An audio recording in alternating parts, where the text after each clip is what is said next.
नमस्कार दोस्तों, my YouTube channel exam learner में आपका स्वागत है। दोस्तों, आज के इस वीडियो में हम लोग असिस्टेंट प्रोफेसर भर्ती परीक्षा 2023 के लिए सामान्य अध्ययन यानी कि जीएस पेपर का मॉडल पेपर हल करेंगे।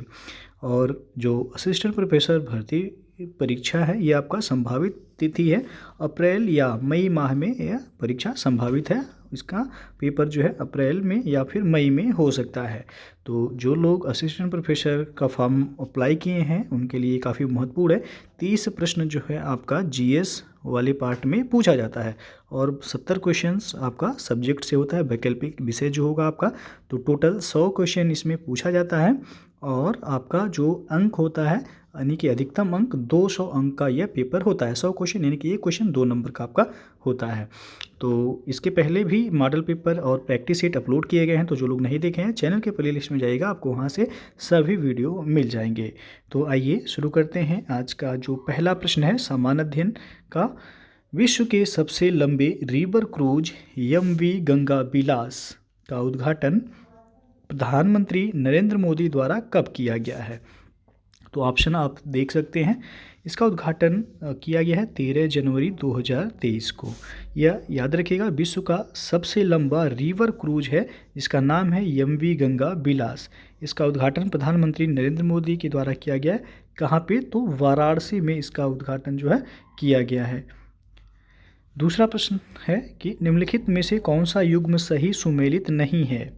ऑप्शन आप देख सकते हैं, एक तरफ है दिवस और उसके बाद तिथि दी गई, तो कौन सा सुमेलित नहीं है वो आपको यहाँ बताना है। तो सबसे पहला है राष्ट्रीय युवा दिवस 12 जनवरी को मनाया जाता है। तो बिल्कुल सही है, राष्ट्रीय युवा दिवस प्रत्येक वर्ष 12 जनवरी को मनाया जाता है स्वामी विवेकानंद की जयंती के अवसर पर। राष्ट्रीय मतदाता दिवस 25 जनवरी को मनाया जाता है, ये भी आपका सही है। मतदाता दिवस कब मनाया जाता है? तो 25 जनवरी को यह मनाया जाता है। राष्ट्रीय बालिका दिवस 28 जनवरी दिया गया, ये आपका यहाँ पे गलत हो जाएगा। आपसे पूछा गया था सुमेलित नहीं है, तो सी विकल्प सुमेलित नहीं है, क्योंकि राष्ट्रीय बालिका दिवस जो मनाया जाता है ये प्रत्येक वर्ष जो है 24 जनवरी को मनाया जाता है, ना कि 28 जनवरी को। तो सी ऑप्शन यहाँ पे क्या है? सुमेलित नहीं है। पराक्रम दिवस ये आपका सुभाष चंद्र बोस की जयंती के अवसर पर जो है मनाया जाता है 23 जनवरी को, ये भी आपका सही है। अगला क्वेश्चन देखते हैं कि केंद्रीय युवा मामले और खेल मंत्रालय द्वारा आयोजित 26वें राष्ट्रीय युवा महोत्सव का विषय यानी कि थीम आपसे पूछा गया है, क्या है? तो इसका सही विकल्प हो जाएगा यहाँ पे ये ऑप्शन कि विकसित युवा विकसित भारत इस बार का जो है थीम रहा है 26वें राष्ट्रीय युवा महोत्सव का। और चौथा प्रश्न है 17वें प्रवासी भारतीय दिवस की थीम क्या थी? काफ़ी महत्वपूर्ण प्रश्न है ये। तो 17वां प्रवासी भारतीय दिवस का जो आयोजन हुआ है वह मध्य प्रदेश में इसका आयोजन किया गया है और इसका थीम आपसे पूछा गया है, क्या है? तो थीम है प्रवासी अमृत काल में भारत की प्रगति के विश्वसनीय भागीदार। यहाँ पे बी ऑप्शन आपका सही हो जाएगा। और प्रवासी भारतीय दिवस कब मनाया जाता है? तो 9 जनवरी को यह मनाया जाता है प्रवासी भारतीय दिवस। अगला क्वेश्चन देखते हैं कि शेरशाह की मुद्रा व्यवस्था के अंतर्गत तांबे के दाम और चांदी के रुपया की विनिमय दर क्या थी? यहाँ पे ऑप्शन आप देख लीजिए, इसका सही विकल्प हो जाएगा बी ऑप्शन 64 और 1 का अनुपात था। और छठवां प्रश्न है भारतीय राष्ट्रीय कांग्रेस के किस अधिवेशन में महात्मा गांधी को चंपारण की किसान समस्या से अवगत कराया गया था? तो यह कराया गया था लखनऊ अधिवेशन 1916 में। यहाँ पे सी ऑप्शन बिल्कुल सही हो जाएगा। आपको पता होगा कि जो लखनऊ अधिवेशन 1916 में हुआ था, इसकी अध्यक्षता AC मजुमदार के द्वारा की गई थी और इसी अधिवेशन में जो है राजकुमार शुक्ल के द्वारा गांधी जी को इनवाइट किया गया था चंपारण आने के लिए।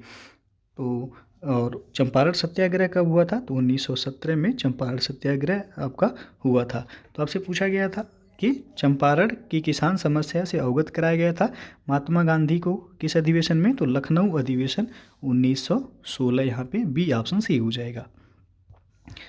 गणना और तुलना के लिए कंप्यूटर के किस भाग का प्रयोग किया जाता है? तो गणना के लिए और तुलना के लिए ALU यानी कि arithmetic logic unit. C option आपका सही हो जाएगा। अगला क्वेश्चन है, प्रोग्राम में त्रुटि जिसमें गलत या अनुपयुक्त परिणाम उत्पन्न होते हैं उसे क्या कहते हैं? तो वह कहलाता है बग। कंप्यूटर में एरर को या त्रुटि को क्या कहा जाता है? बग कहलाता है। बी ऑप्शन आपका सही हो जाएगा। कंप्यूटर की असेंबली भाषा में लिखे गए प्रोग्राम को मशीन भाषा में बदलने का काम कौन करता है? तो यह काम करता है असेंबलर। यहाँ पे सी ऑप्शन बिल्कुल सही हो जाएगा आपका। और निम्नलिखित युग्मों में से कौन सा सही सुमेलित नहीं है? ध्यान दीजिएगा, पूछा गया है कौन सा सही सुमेलित नहीं है। तो पहला है इसमें नेलांग घाटी केरल में दिया गया, गलत हो जाएगा। नेलांग घाटी कहाँ पे है? तो ये आपका उत्तराखंड में है, ना कि केरल में। तो उत्तराखंड के ये उत्तरकाशी जिले में है नेलांग घाटी। तो आपसे पूछा गया था सही सुमेलित नहीं है, तो ये ऑप्शन आपका सही सुमेलित नहीं है। युथांग घाटी कहाँ है? तो ये आपका सिक्किम में है, बिल्कुल सही है। जुकू घाटी नागालैंड में है। सांगला घाटी ये आपका हिमाचल प्रदेश में है। केरल में एक जो महत्वपूर्ण या हमेशा यह पूछा जाता है प्रश्न, शांत घाटी। शांत घाटी ये किस राज्य में है? तो ये आपका केरल में है। तो यहाँ पे नेलांग घाटी दिया गया था केरल में, गलत हो जाएगा, यह उत्तराखंड में है। अगला जो प्रश्न है, निम्नलिखित में से कौन सा एक जलडमरू मध्य अंतर्राष्ट्रीय तिथि रेखा के निकट है? तो 180 डिग्री जो रेखा है उसे अंतर्राष्ट्रीय तिथि रेखा के नाम से जाना जाता है। तो आपसे पूछा गया है कौन सा जलडमरू मध्य उसके सबसे निकट है? तो यह है आपका वेरिंग जलडमरू मध्य। यहाँ पे ये ऑप्शन सही हो जाएगा। यह अंतर्राष्ट्रीय तिथि रेखा जो कि 180 अंश रेखा कहलाती है, यह बेरिंग जलडमरू मध्य के जो है निकट है। अगला जो प्रश्न है, स्पेन और फ्रांस के मध्य कौन सा पर्वत सीमा बनाता है? काफ़ी महत्वपूर्ण है, कई बार पूछा गया यूपीपीएससी के एग्जाम में भी ये प्रश्न। तो पिरेनीज पर्वत है ये आपका फ्रांस और स्पेन, फ्रांस और स्पेन के मध्य यह जो है सीमा बनाता है। सी ऑप्शन आपका सही हो जाएगा। भारत के कुछ भागों में लाल मिट्टी पाई जाती है। मिट्टी के लाल रंग का प्रमुख कारण क्या है? तो लाल रंग का प्रमुख कारण है फेरिक ऑक्साइड की उपस्थिति या विद्यमानता। यहाँ पे डी ऑप्शन सही हो जाएगा। फेरिक ऑक्साइड के कारण ही जो मिट्टी का रंग होता है वह लाल होता है। तो यह आपका भारत के कुछ भागों में लाल मिट्टी पाई जाती है, उसका कारण है फेरिक ऑक्साइड। निम्नलिखित युग्मों में से कौन सा सही सुमेलित नहीं है? यहाँ भी पूछा गया है कौन सा सही सुमेलित नहीं है। तो ऑप्शन आप देख सकते हैं, चूलिया जलप्रपात चंबल नदी पे है, बिल्कुल सही है आपका ये। शिव समुद्रम जलप्रपात कावेरी नदी पे है, ये भी आपका सही है। और जोग जलप्रपात कृष्णा नदी, ये आपका गलत हो जाएगा। जोग प्रपात ये आपका शरावती नदी पे है और ये किस राज्य में है? तो कर्नाटक राज्य में है। शरावती नदी पे है जोग जलप्रपात और ये आपका कर्नाटक राज्य में है, ना कि कृष्णा नदी पे। तो सी ऑप्शन आपका सुमेलित नहीं है यहाँ पे। और धुआंधार जलप्रपात नर्मदा नदी पे है, ये भी आपका सही है। तो आपसे पूछा था सुमेलित नहीं है, सी ऑप्शन सुमेलित नहीं है। अगला जो प्रश्न है, माइकोराइजा किनके बीच एक सहजीवी संबंध का उदाहरण है? तो कवक और पौधों की जड़ों के बीच, यह सही हो जाएगा। बी ऑप्शन यहाँ पे माइकोराइजा पूछा गया है, ये किनके बीच एक सहजीवी संबंध का उदाहरण है? तो कवक और पौधों की जड़ों के बीच का। अगला क्वेश्चन देखते हैं कि निम्नलिखित कथनों पर विचार कीजिए। पहला दिया गया इसमें कि कीस्टोन प्रजाति संख्या एवं जैव भार की दृष्टि से किसी समुदाय में प्रमुख होती है। और दूसरा है कीस्टोन प्रजाति समुदाय के अभिलक्षणों पर अपना प्रभाव दर्शाती है। तो प्रयुक्त में से कौन सा कथन सत्य है? सत्य कथन पूछा गया है। तो इसका जो सही आंसर हो जाएगा, यहाँ पे केवल 2 सही होगा। पहला तो यहाँ पे गलत है, तो बी ऑप्शन सही हो जाएगा, केवल 2। कीस्टोन प्रजाति समुदाय के अभिलक्षणों पर अपना प्रभाव दर्शाती है, ये सही है। और 17वां प्रश्न है, जैव ईंधन के संबंध में निम्न में से कौन सा कथन सत्य नहीं है? तो जैव ईंधन के संबंध में पूछा गया है आपसे कौन सा कथन सही नहीं है। इसमें पहला जो दिया गया कि जैव ईंधन पारिस्थितिक अनुकूल है, बिल्कुल सही है। जैव ईंधन लागत प्रभावी होता है, ये आपका जो है गलत हो जाएगा। जैव ईंधन जो है लागत प्रभावी नहीं होता है। तो आपसे पूछा गया सही नहीं है, तो बी ऑप्शन यहाँ पे सही नहीं है। आगे भी देखते हैं कि जैव ईंधन ऊर्जा संकट के समाधान में योगदान दे सकता है, बिल्कुल दे सकता है। जैव ईंधन मक्का से भी बनता है, ये भी आपका सही है। तो आपसे पूछा गया था, सही नहीं है, बी ऑप्शन सही नहीं है। अगला क्वेश्चन है, अम्ल वर्षा के लिए निम्नलिखित में से कौन से कारक उत्तरदायी हैं? तो अम्ल वर्षा के लिए आप सबको पता होगा नाइट्रस ऑक्साइड और सल्फर डाइऑक्साइड जो है, इसके कारण अम्ल वर्षा होता है। तो सी ऑप्शन यहाँ पे बिल्कुल सही हो जाएगा। और अगला प्रश्न है, निम्नलिखित युग्मों में कौन सा एक सही सुमेलित नहीं है? तो यहाँ पे क्योटो प्रोटोकॉल 1997 में आपका इसका आयोजन हुआ, बिल्कुल सही है। प्रथम विश्व जलवायु सम्मेलन 1979 में हुआ था, ये भी सही है। कानकुन जलवायु परिवर्तन सम्मेलन 2010 में हुआ था, ये भी सही है। और प्रथम पृथ्वी शिखर सम्मेलन 2001 दिया गया, ये आपका गलत हो जाएगा। प्रथम जो पृथ्वी शिखर सम्मेलन हुआ था ये आपका 1992 में हुआ था, ब्राज़ील के रियो डी जेनेरियो में इसका आयोजन हुआ था। यहाँ पे सन गलत दिया गया है, तो डी ऑप्शन क्या है, सही सुमेलित नहीं है, बाकी सभी सही हैं। अगला प्रश्न है, यहाँ पे मिलान करना है सूची 1 को सूची 2 के साथ। तो आप देख सकते हैं, तो आविष्कार दिया गया एक तरफ और दूसरी तरफ वैज्ञानिक का नाम दिया गया है। तो रमन प्रभाव जो है ये किनका आविष्कार है, सीवी रमन का है। आपको पता होगा प्रत्येक वर्ष 28 फरवरी को राष्ट्रीय विज्ञान दिवस के रूप में मनाया जाता है। तो इसी दिन जो है सीवी रमन ने रमन प्रभाव की खोज की थी, इसीलिए प्रत्येक वर्ष 28 फरवरी को विज्ञान दिवस के रूप में मनाया जाता है। तो यहाँ पे ए का हो जाएगा चौथा, ए का चौथा हो गया। एक्सरेज की जो खोज या आविष्कार किए थे वह विलियम रॉन्टजन ने किया था, बी का हो जाएगा तीसरा। नाभिकीय रिएक्टर, तो नाभिकीय रिएक्टर का खोज किए थे एनरिको फर्मी, यहाँ पे सी का हो जाएगा दूसरा। रेडियम की खोज मैडम क्यूरी ने की थी, तो डी का हो जाएगा पहला। 4 3 2 1 जिस ऑप्शन में होगा वह सही होगा। तो 4 3 2 1 आप देख सकते हैं, यहाँ पे सी विकल्प सही हो जाएगा। और निम्नलिखित कथनों में से कौन सा कथन सही नहीं है? तो पहला आप देख सकते हैं, पेंसिल बनाने में ग्रेफाइट का प्रयोग करते हैं, बिल्कुल सही है। और दूसरा है कि प्राकृतिक रबड़ को कठोर बनाने के लिए इसमें कार्बन मिलाया जाता है, ये भी सही है। हीरा ताप एवं विद्युत का सुचालक होता है, ये आपका गलत है। हीरा जो है ताप और विद्युत का क्या होता है, कुचालक होता है, ना कि सुचालक। तो सी ऑप्शन क्या है, सही नहीं है। आपसे पूछा है सही नहीं है, तो सी ऑप्शन सही नहीं है। सेलुलोज से बने कृत्रिम रेशे को रेयान कहते हैं, डी भी सही है। तो यहाँ पे कौन सा ऑप्शन सही होगा, तो सी ऑप्शन सही होगा। पूछा गया था आपसे कौन सा कथन सही नहीं है। अगला क्वेश्चन देखते हैं, निम्नलिखित में कोयले का कौन सा प्रकार सबसे उत्तम कोटि का होता है जिसमें कार्बन की मात्रा 85% से अधिक होती है? तो उच्चतम कोटि का कोयला पूछा गया है, कौन सा होता है, तो वह एंथ्रासाइट कोयला होता है, जो कि इसमें देखा जाए कार्बन की मात्रा तो 85 से 90% इसमें कार्बन पाया जाता है। सर्वोत्तम कोटि का कोयला कौन सा है, तो एंथ्रासाइट है। अगला प्रश्न है, विज्ञान की किस शाखा के अंतर्गत वृद्धावस्था से संबंधित तथ्यों का अध्ययन किया जाता है? तो वह है जीरोंटोलॉजी। जीरोंटोलॉजी के अंतर्गत जो है वृद्धावस्था से संबंधित तथ्यों का अध्ययन किया जाता है, बी ऑप्शन यहाँ पे सही हो जाएगा। अगला क्वेश्चन देखते हैं कि नीति आयोग के संदर्भ में निम्नलिखित कथनों पर विचार कीजिए। तो नीति आयोग का गठन आपको पता ही होगा, योजना आयोग के स्थान पर किया गया, कब, तो 1 जनवरी 2015 को नीति आयोग का गठन किया गया था और यह योजना आयोग के स्थान पर इसका गठन हुआ था। तो आपसे पूछा है नीति आयोग के संदर्भ में निम्नलिखित कथनों पर विचार कीजिए। पहला दिया गया, यह एक सांविधिक निकाय है। तो नीति आयोग जो है सांविधिक निकाय नहीं है, क्योंकि इसका संविधान में कहीं भी वर्णन नहीं है, किसी भी अनुच्छेद में इसका वर्णन नहीं है। तो क्या है, ये सांविधिक निकाय नहीं है। तो यहाँ पे दिया गया है यह एक सांविधिक निकाय है, जो कि गलत है।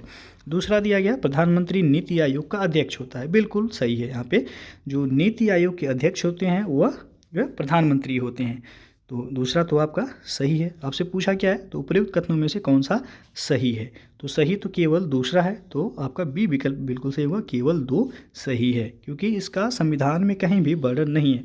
आप देखेंगे जैसे कि वित्त आयोग, तो वित्त आयोग का भारतीय संविधान में इसका वर्णन है अनुच्छेद 280 में देखेंगे तो वित्त आयोग का गठन है। उसी तरह अखिल भारतीय लोक सेवा आयोग का गठन है अनुच्छेद 312 में, लोक सेवा आयोग का गठन है अनुच्छेद 315 में, चुनाव आयोग का गठन है अनुच्छेद 324 में। तो ये सभी जो है सांविधिक निकाय हैं, लेकिन नीति आयोग जो है ये आपका सांविधिक निकाय नहीं है, क्योंकि इसका संविधान में कहीं भी वर्णन नहीं है। अगला जो प्रश्न देखते हैं, भारत के संविधान में अनुच्छेद 352 किससे संबंधित उपबंध है? तो अनुच्छेद 352 आपको पता ही होगा आपातकाल से संबंधित है, लेकिन कौन सा आपातकाल से संबंधित है यह, तो ये आपको बताना है।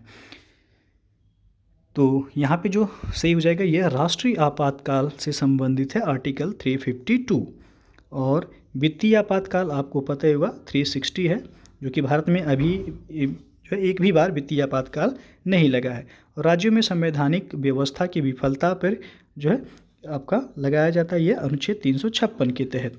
तो आपसे पूछा क्या है, अनुच्छेद 352 जो कि राष्ट्रीय आपातकाल से संबंधित है। तो सी ऑप्शन यहाँ पे सही हो जाएगा। अगला क्वेश्चन देखते हैं कि भारतीय संविधान के निम्नलिखित अनुच्छेदों में से किस एक के अंतर्गत विधान परिषद की स्थापना या समाप्ति की व्यवस्था की गई है? तो यह किया गया अनुच्छेद 169 में। अनुच्छेद 169 के तहत जो है विधान परिषद की स्थापना और समाप्ति की व्यवस्था जो है की गई है भारतीय संविधान में। अगला क्वेश्चन है, निम्नलिखित युग्मों में कौन सा एक सही सुमेलित नहीं है?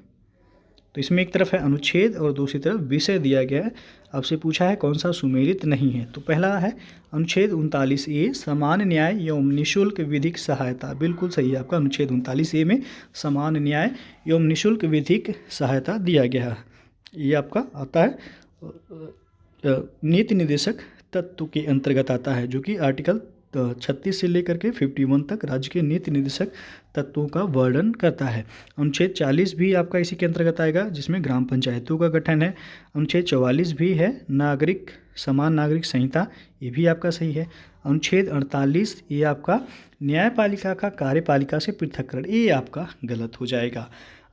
न्यायपालिका का कार्यपालिका से पृथक्करण जो है ये आपका अनुच्छेद 48 नहीं बल्कि अनुच्छेद 50 में दिया गया है।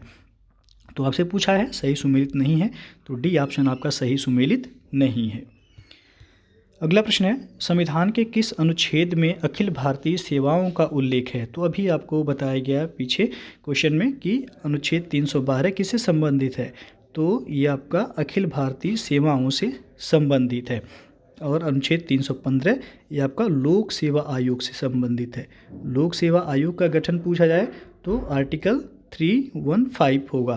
तो आपसे पूछा है अखिल भारतीय सेवा आयोग, तो अनुच्छेद 312 सही हो जाएगा। और निम्नलिखित में से कौन सा एक तृतीयक क्रियाकलाप है? तो तृतीयक क्रियाकलाप में आपका विपणन आ जाएगा। जो कृषि से संबंधित होता है वह प्राथमिक क्रियाकलाप के अंतर्गत आएगा, लेकिन विपणन जो है ये आपका तृतीयक क्रियाकलाप के अंतर्गत आएगा। तो यहाँ पे ए ऑप्शन सही हो जाएगा। और अंतिम क्वेश्चन है यह, भारतीय रिजर्व बैंक यानी कि आरबीआई के संबंध में निम्नलिखित कथनों में से कौन सा एक सही नहीं है? तो पहला यहाँ पे दिया गया है कि वह एक जो है केंद्र सरकार का बैंकर है। तो आरबीआई को केंद्र सरकार का बैंकर कहा जाता है, बिल्कुल सही है। वह मौद्रिक नीति बनाता है और लागू करता है। तो मौद्रिक नीति का निर्धारण कौन करता है? आरबीआई ही करता है, बिल्कुल सही है।